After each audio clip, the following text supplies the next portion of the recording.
La question des codes de lecture conduit au fait qu'il y a plusieurs codes de lecture en compétition.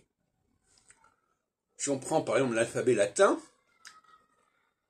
il y a plusieurs façons de prononcer les mots. Hein. Par exemple, le mot français intelligent, qui s'écrit intelligent, alors il s'écrit, alors je viens de faire un lapsus, parce que si je dis déjà il s'écrit intelligent, non, c'est déjà une prononciation. Donc le mot intelligent, j'écris I-N-T-E-2-L-I-G-E-N-T, eh bien, ce même mot va se prononcer diversement en anglais, en allemand et en français. Les Allemands vont dire intelligent, les Anglais vont dire intelligent, et nous on va dire intelligent. Alors donc, alors on est complètement dans Babel. Alors Babel, ici, c'est à partir du même texte écrit, il va y avoir des prononciations complètement différentes. Et ça, c'est anormal.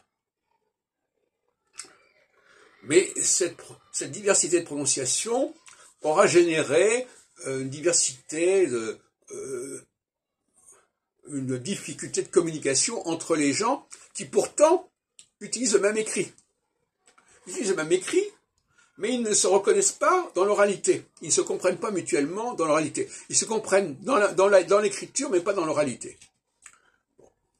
C'est pour ça que je dis souvent, quand on accède au français écrit, on a moins de problèmes que quand on accède au français oral. Hein, c'est une évidence.